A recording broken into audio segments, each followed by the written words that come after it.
2002, there was a first decision that was specifically devoted to the issue of tolerance and non-discrimination. But I would just add that when it comes to the topic of our seminar, what happened that participating states, they condemned acts of discrimination and acts of violence against Muslims, and they also firmly rejected the identification with terrorism and extremism with a particular religion or extremism.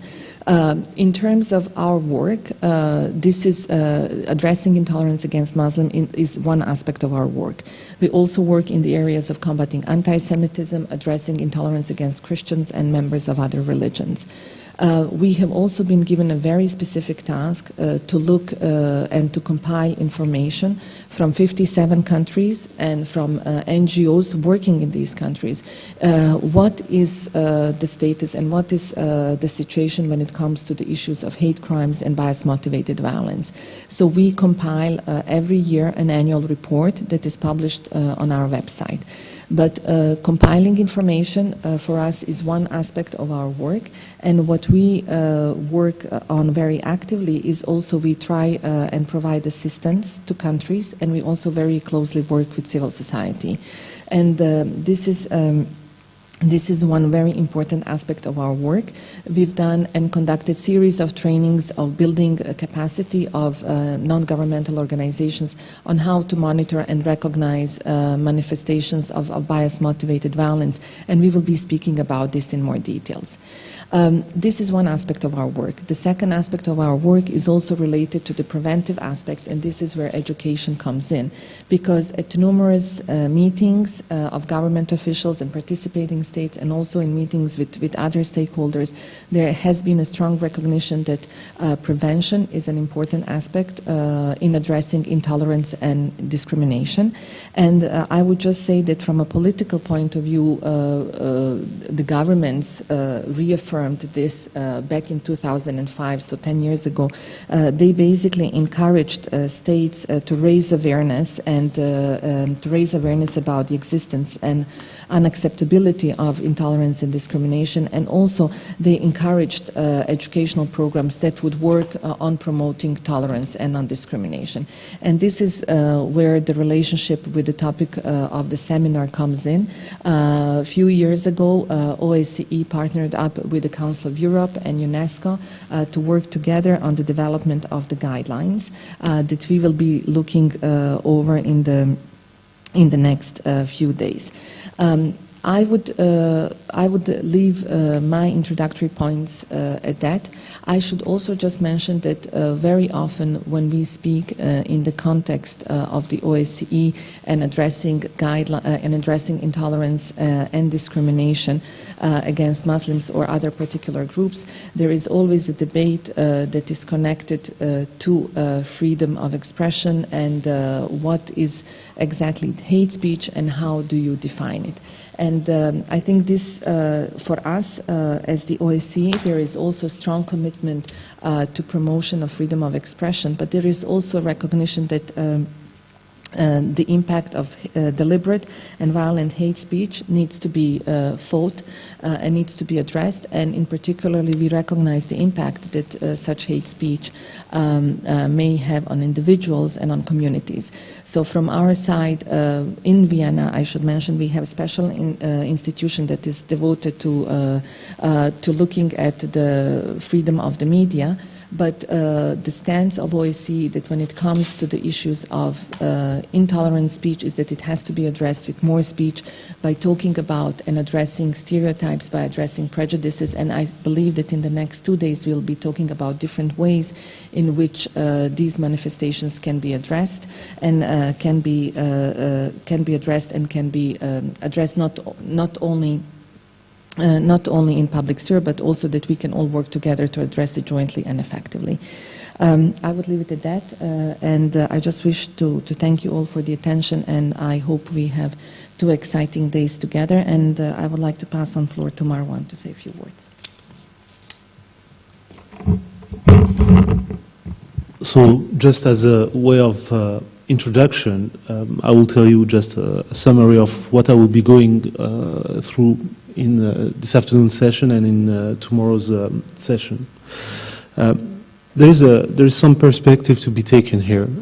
A number of organizations have applied to participate in this training. Around 500 NGOs have applied, and only 30 of you are here. First, of course, because the organizing team has some constraint to respect, and one of the key constraints is that you cannot have an interactive session if you are 500 people in the team. But this tells us something about the importance of this portfolio, of the idea that there is a problem with the way Muslim communities across the OSCE region and in the world are looked at, and the fact that civil society, academics, NGOs, stakeholders gain more and more interest in this. The second aspect of this is that now international organizations and institutions, they understand the situation. There is a level of understanding and willingness from these organizations to engage on the matter, and the production of these guidelines and the interest of the Council of Europe, of the OSCE, of the UN now in looking at contemporary forms of racism, of prejudice, is real. Okay, and just before I go deeper, I would like to extend my appreciation and my thanks first to the Council of Europe for organizing this. You see the visible side of it, the fact that we are gathered in a relatively nice venue, that everything goes smoothly and all of this. But I can tell you, just looking at the exchange of emails, that this required a lot of efforts at the backstage to first identify the most legitimate NGOs, the most legitimate players to take part in the seminar, and then make sure that this goes easily and smoothly. The second thanks I would like to extend is to my predecessor, Tankut, who's here and who is going to be producing the report, because he has been one of the most important contributor, not only to the production of these guidelines, but also in the empowerment of NGOs during the last few years. And I'm the typical example of one of you guys who was involved with civil society and an NGO, and progressively I learned more about how to engage at the international level, and the fact that I'm hired now by OSCE shows that basically first OSCE and institutional and international organizations do have an interest in tackling anti-Muslim intolerance and discrimination. Second, that you NGOs have a role to play not only at your national level, at the European level and international level. Now, what are the key elements I'm going to focus during my sessions today and tomorrow's? Well, basically, mainly two aspects. The first aspect is how to make the best use of these guidelines. If I was in the shoes of an NGO member, how I would use these guidelines, and you can see that I've read this and taken notes, and all of you have a copy of this. So I'm sure you will be taking notes. Make this a working document that you keep on your desk, and when you need it, you can extend your hand to it. So the first aspect is how to make the best use of these guidelines. The second aspect is we hear a lot of comments, I'd say frankly, of skepticism from the side of NGOs and activists about the use of international organizations. And so you will listen to colleagues and friends with legitimate concerns about the fact that the UN doesn't do enough, that the OSCE doesn't do enough, that the Council of Europe is never there when needed on this issue or that issue. And these comments, I can tell you that I consider them legitimate, and these concerns, they have to be heard, okay? But at the same time, this is a direct representation, and this is a direct result of the lack of engagement of civil society with these international organizations. I can tell you now, even internally, that we do care about what NGOs think, about what NGOs say, about what academics produce in terms of research work. So the direct conclusion of this analysis of, okay, these international organizations should do much, should be at your level to engage more and to engage in a better and more efficient manner. So after we have looked at the guidelines, I will share also a number of recommendations that maybe you can take back home on how best participate at the international level and have your voice better heard and have a good impact on these organizations. Thank you. Thank you very much, Azra and Marwan. I also would like to thank for the cooperation, because I think it's very important that this seminar is done together by both the Council of Europe and the OSCE. Thank you, Marwan, for giving us a sneak peek into what's coming up in the next 2 days. I think it's good to keep in mind why we are here. I would like to invite Rui to also tell you a couple of words about the Council of Europe and why we are particularly addressing this topic within the framework of the No Hate Speech movement and in the program of activities of the Youth Department. Thank you. So good morning. Do I get it right that everyone is listening to us at this moment, or, I mean, in the outer world?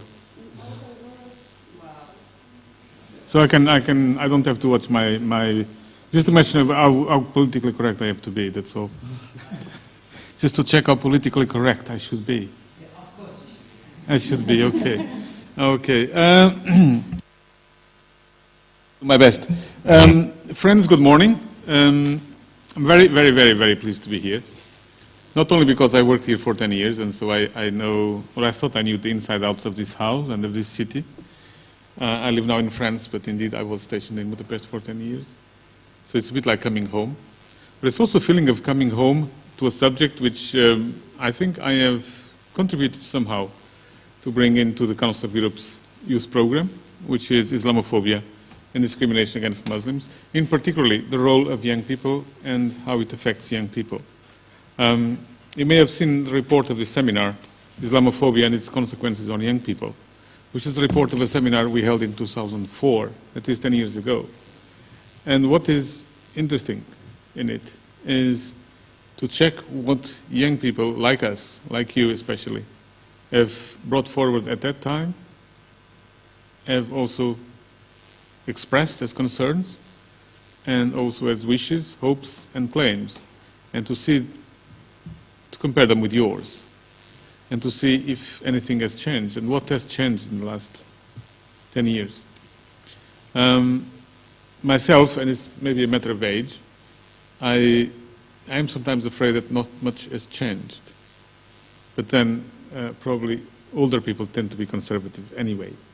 So I believe that a lot more has changed than I'm able to see.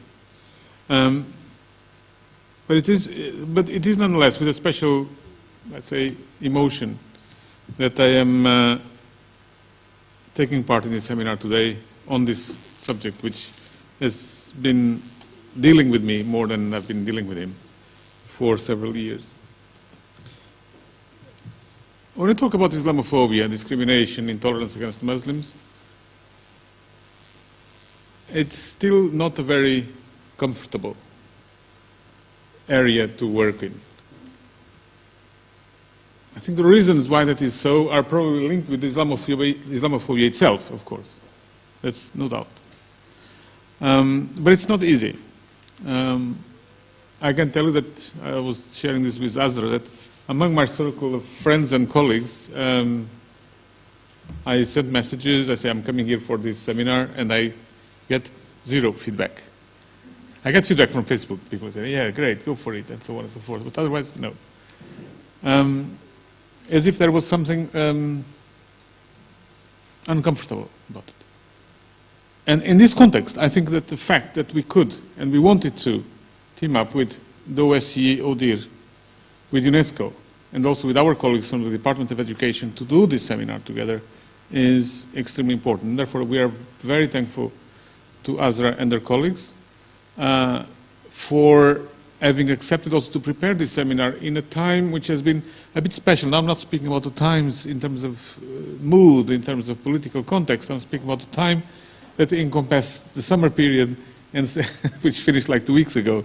And then we had to set up a program in a very, very short time.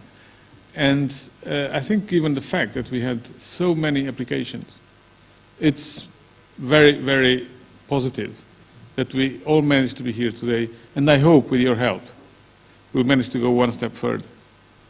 One step further in the discussion, in the understanding, but also in how we work together. One of the personal, I would say, disappointments I had with the seminar in 2004 was that somehow we did not manage to rally other organizations, other actors about or to work on this theme other than those that were already working. And I think this clusterization of sometimes areas of work is a risk for the success of this work. Because it is important that we specialize, but it's also important that we are able to join other causes. And to join, especially to connect Islamophobia, discrimination, intolerance against Muslims, together or with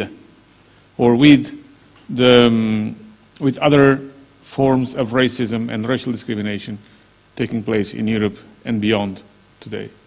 So I think that's my first message. We really have to work on this together, and we also have to challenge our capacity to work with others in this.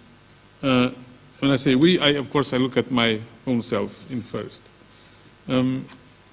Having said this, I also must present apologies from UNESCO because they could not join the preparatory process, and to our colleagues from the Department of Education who have actually worked with us in the preparation of the program, but due to different circumstances, most of them personal, cannot be with us today. But of course they are very worried, and they're also very expectful, in fact, if this exists in English, about the results of our work. And I take this opportunity also to salute and welcome our colleague from the Wergeland Center in Norway, with whom we hope to continue this work in this seminar, but especially beyond. I have prepared a couple of slides to somehow illustrate what I say, always with the vain hope that it will help make my message clearer. Now, this hope is more probably vain, but nonetheless, I would ask our most devoted technician to put it on.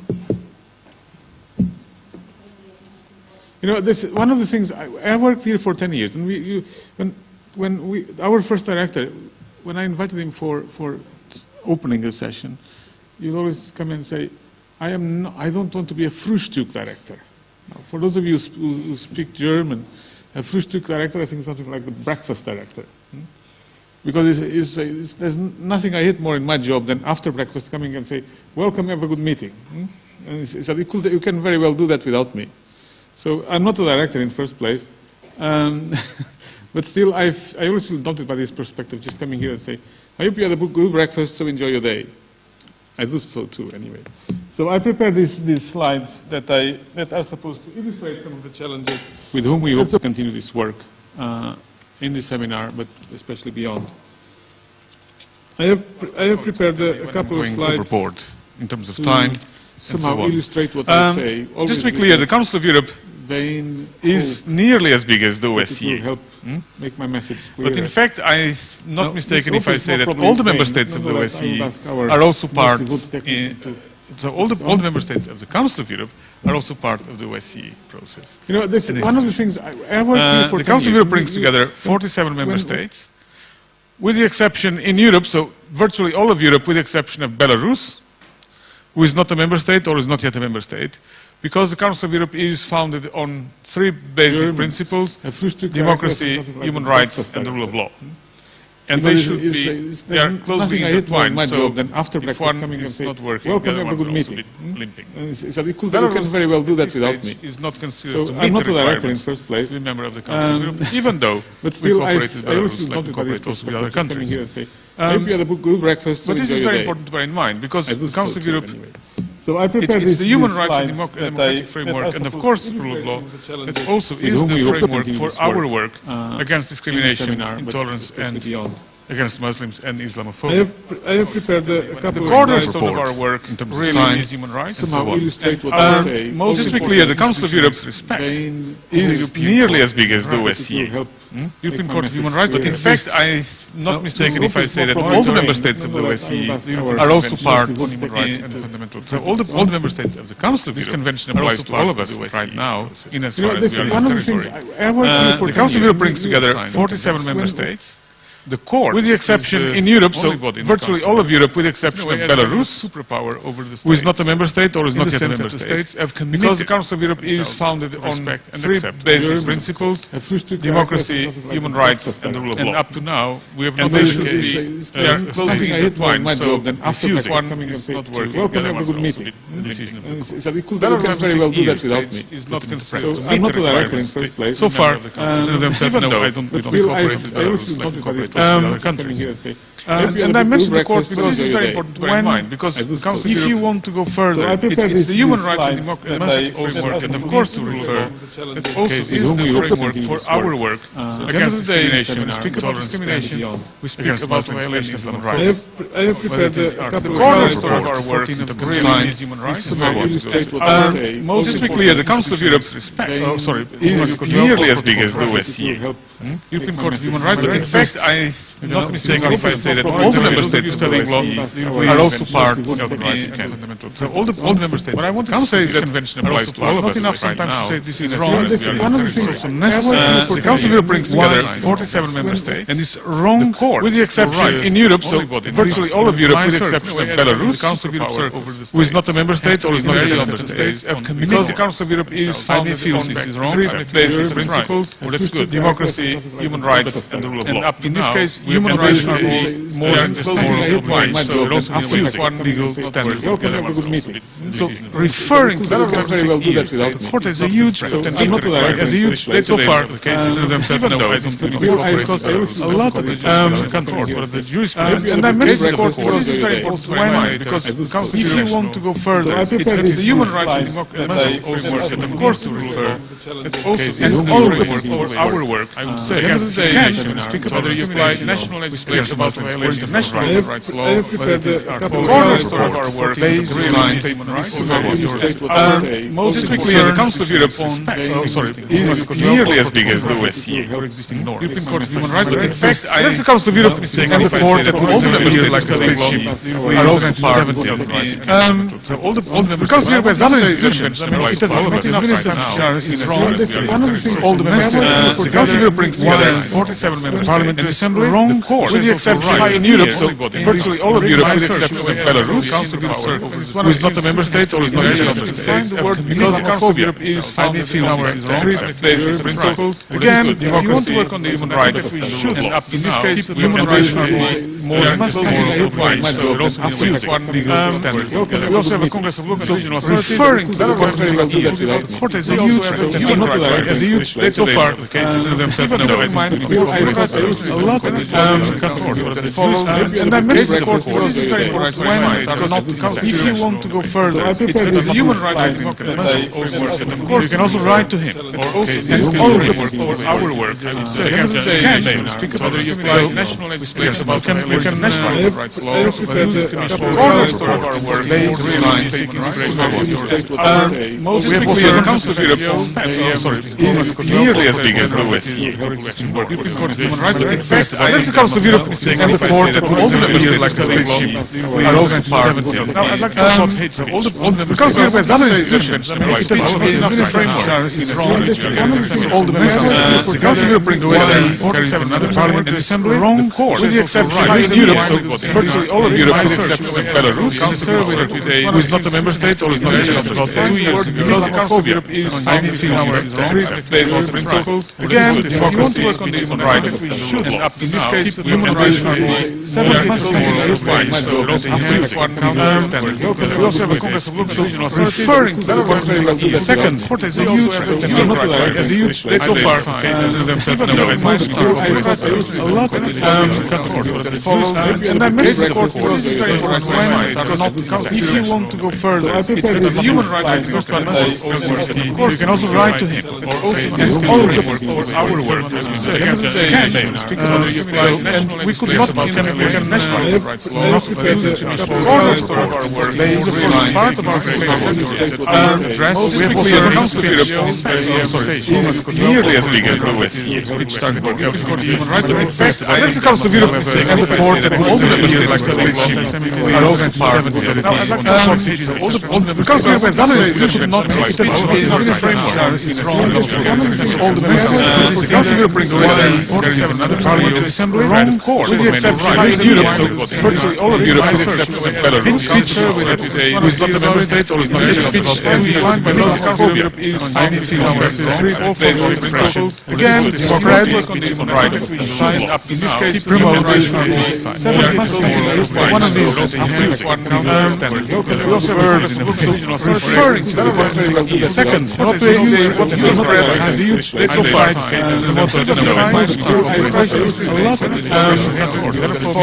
And I mentioned the court because if you want to go further, it's the human rights and first one.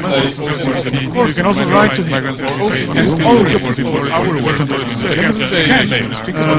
In our understanding, we could not national rights law, not really follows cornerstone of our work. Part of our campaign in our address, we have also the Council of Europe is nearly as big as the OSCE, which started with human rights. That's the Council of Europe, and I have the court and all the members like the OSCE are also part of it. The Council of Europe has other institutions not like it has a framework. All the members the Council of Europe brings parliament assembly with the exception of Europe, so virtually all of Europe with the exception of Belarus. Who is not a member state or is not a member state. So I invite you too, but it's up to you. You know the campaign is active in now 39 countries. It's going to be launched in Mexico on the 27th of September. And most important, there are national committees, or there should be national committees, in most of your countries, okay? So you can join as an organization, you can join as an individual, but you can also join your national committee.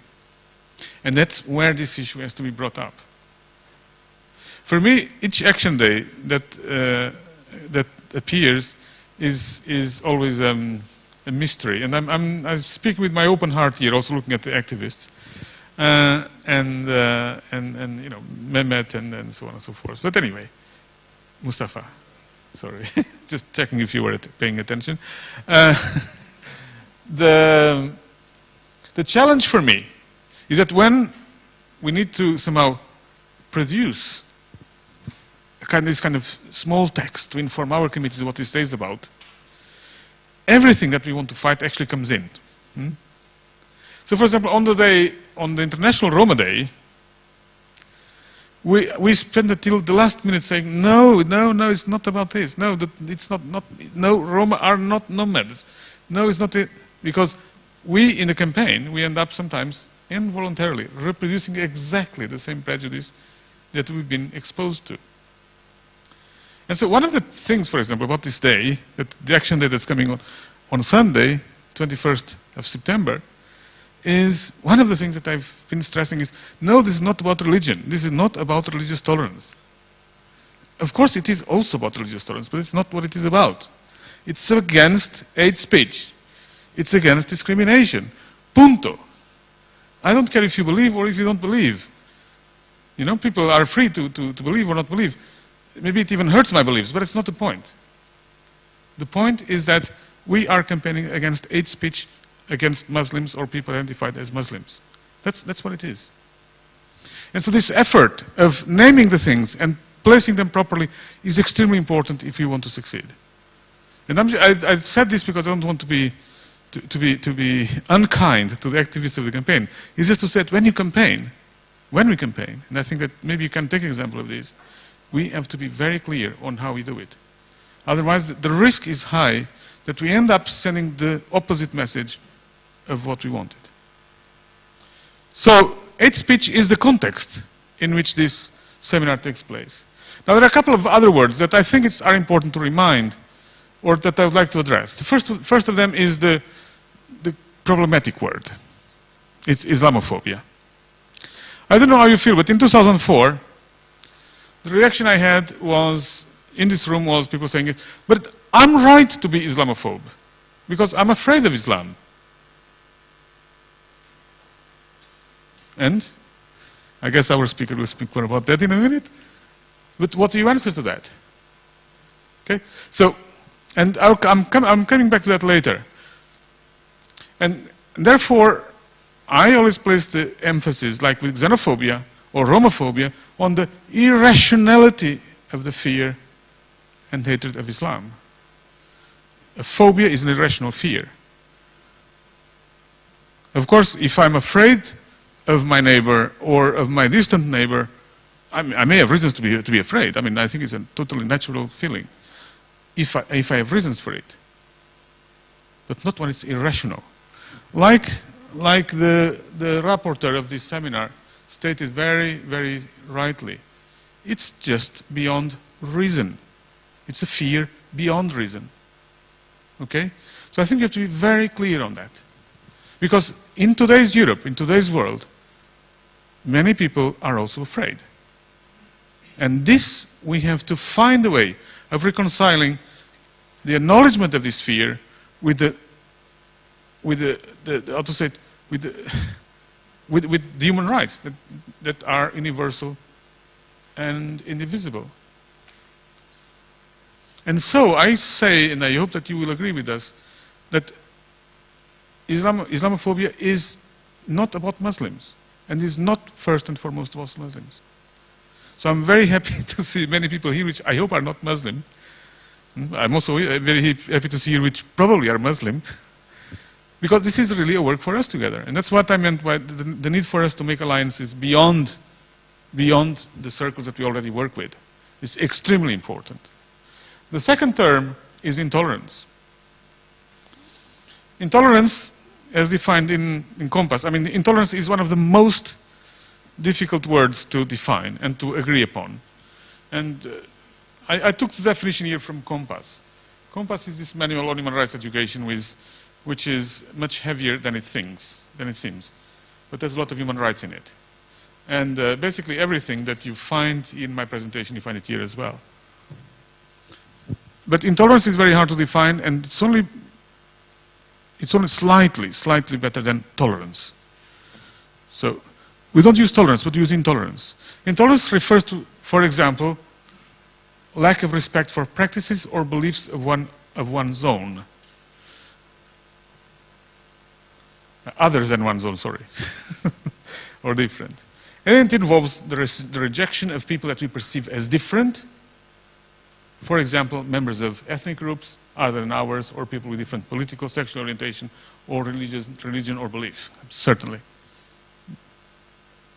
Now, the difficulty with intolerance, and that's why we had an exchange with Azra in the preparatory process, is what's wrong with being intolerant? You know, apart from the fact that it goes against a culture of coexistence and of dialogue and of peace. But what's wrong with being intolerant? I have not written anywhere that I cannot, or that I have to tolerate everything. That's why the word tolerance is ambiguous. Now, intolerance is, of course, it undermines the social cohesion and inclusion in which our societies are supposed to function. That's very clear. But being tolerant does not necessarily mean that we have to accept everything as good. That's why I said this is a very tricky word, and in many of the groups we work with, the word tolerance is actually rejected. But intolerance is something that we normally understand and that we normally can fight against together. Because being intolerant is definitely not a positive feeling, unless it's about being intolerant on the intolerant. But then it becomes a game of words. The third term in the title is discrimination. Discrimination is slightly better, in my understanding, because it refers to, it's more codified than intolerance. I mentioned the European Convention of Human Rights. I could mention other texts of the Council of Europe or of the European Union or of the United Nations, which clearly address the question of discrimination and which forbid discrimination. Discrimination is, at the end of the day, treating people less favorably than others because, you know, they are identified with a certain social group, ethnic group, etc., etc. And this is the difference of treatment, usually worse, although there is also positive discrimination, but usually worse, is this difference of treatment that is discrimination. And discrimination is one of the most basic and also widespread forms of human rights violations. I come back to the human rights framework. We don't do this work only because we think it's wrong. It is because it violates also the human rights framework in which we work. And once this human rights framework is challenged, then it doesn't hold anymore. That's why, for example, the question of Guantanamo is for some of us so relevant and so shocking, is that you cannot have this threat to, and this challenge to what are universal principles of human rights go unchallenged and unchanged. Because then the whole system collapses. Okay? And I think I stopped with key words here. So we insist on education. The framework to this, because obviously whether we speak about intolerance or respect, or we speak about discrimination or Islamophobia, we cannot change this without education. We cannot. It's the same thing with hate speech. We do not carry this campaign, No Hate, to stop people speaking, or to take out videos from YouTube, or to take out cartoons from newspapers. We do this because we believe it's important that people think about what they do, people think about what they say, and people think about how they interact online. And that they're also responsible to create the internet as a space for human rights. That's why we do it. And this is only education and awareness. You cannot do this by law. Education, as somebody else said, is... What did I say? What education? Somebody said that education is the life insurance of our democracies. And if we don't take care of education now, and this is what we do has to be part of education, then we're really in troubles. And I'm afraid we're going into a trouble situation. Our promise with education, for example, in the Council of Europe, is that we would like that everyone in the Council of Europe is exposed, or every child and young person learns about human rights. That is very, very far from being the case. I believe that if more people would learn about human rights at school, at home, in youth clubs, or in youth organizations, a lot less reasons would exist for us to do this seminar. So when we work with the guidelines, frankly, I think everything is in the guidelines that we developed, or OSCE developed together with us and UNESCO. And we need you really to now make these guidelines a bit more practical, a bit more concrete. Tell us, if you use them, how can we use them further? And how can we use the guidelines to make sure that Islamophobia or discrimination, intolerance against Muslims is not a subject that stays on the sideline, which you say, and we also deal with this. It has to be part of the mainstream of human rights education. It's not an addition, it's part of it. At the end of the day, and I'm coming back to human rights, and I'm sorry to bother you, it's all about the right to humanity. Everyone, and it's never too much to remind ourselves of Article 1 of the Universal Declaration of Human Rights. Everyone is born free and equal in dignity and rights. Come back to this framework and stay within this framework if possible. Because when it says everyone, it means everyone. It's not just all or potentially all or virtually all. It's everyone. I told you about Compass. I hope you all have a copy of it, and I'm sure that you'll be able also to practice some of the activities there, as well as go through the guidelines. In all this, I was going to leave you another word of wisdom, saying that it's not what you learn that matters, but it's what you do with what you learn. I don't know who said this, but I find it interesting for our work. Because we learn a lot of things sometimes in these places, and I'm hopeful that you will learn a lot of things. But I'm also hopeful that will manage to turn what you learn into action. In the No Hate Speech Movement campaign, in your activities, in your organizations, in your movements, possibly in the future with OSCE or with the Council of Europe, we need to give a practical reality to your commitment. Finally, I'm going to quote my Secretary General, who has a very difficult name to pronounce for a Portuguese. I am the Portuguese, he's not. His name is Thorbjorn Jagland. Is also perhaps better known as President of the Nobel Peace Prize Committee. But in his report about the state of human rights, democracy, and the rule of law in Europe, he stated that Europe is in its biggest human rights crisis since the Cold War. Of course, he is referring to the situation in Ukraine. He is referring to the situation in many member states, including some of your member states or of our member states, where the situation of human rights is deteriorating and where violations of human rights and challenges to the rule of law are happening on a regular basis, including this country here sometimes. So it's really, we should not and we cannot take democracy and human rights as something which is for granted and is there and is always going to exist. You may know that the Prime Minister of this country has defined the regime he wants to install or to develop as an illiberal democracy. Now you decide what you make of that. But it doesn't seem to me very great as a prospect for democracy in Europe.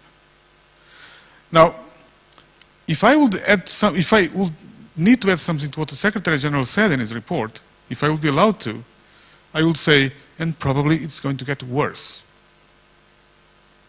And I'd like to refer this to this potential worsening to the topic of our seminar. You are aware, of course, of what is happening in the world, what is happening in Europe, in our societies, what's happening in the world around us. You're aware also of the preparations for an alliance against the Islamic terrorists or ISIS or whatever it's called in Syria and Iraq. And no doubt this is going to make even more difficult our work in this area. And the cases of Islamophobia and discrimination against Muslims are not just going to increase, but people who carry them are going to feel themselves even more justified in doing them. And you are going to be even more attacked if you react against that. And I think you have to be prepared for that. We have to be prepared on how we respond to this. And now we take this into account within the purpose that is ours, which is, at the end of the day, education for human rights. And education, at the end of the day, for a better, inclusive, and cohesive society. But we should not shy away from this. Because that's what I was saying at the beginning. When I speak to people, they say, yes, I'm afraid. You saw that on TV, you saw that on YouTube, you think it's nice?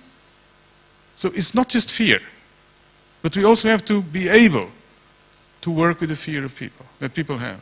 And some of that fear is justified, even if it is not legitimate. Even if it is, as our rapporteur wrote, even if it is a fear beyond reason. But we must also understand that there are forces in Europe and outside Europe who play precisely on this fear.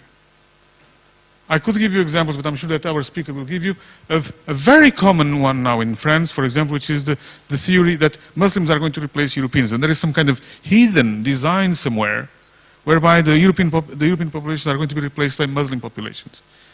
I truly don't know how that's going to happen. But even though people keep saying, but that's, frankly, that's just nonsense. The people who spread these ideas have a voice in the media, and their ideas keep going. And I'm afraid that sometimes in the world that we are connected to in today, and that's what we can learn also from the No Hate Speech movement, is that very often, even when rumors are false, even though they are totally stupid, some people still believe in them. And the more they are replicated online, the more people will believe in them. So we have to take this into account. And education has to be part of this response, because without education, we will not go anywhere. But activism for human rights, activism against discrimination is also necessary. However, I stress what I said at the beginning, we have to be very, very clear ourselves on how we do it. Otherwise, we may do exactly the opposite of what we are seeking to do. I think I stop here. Yeah, thank you.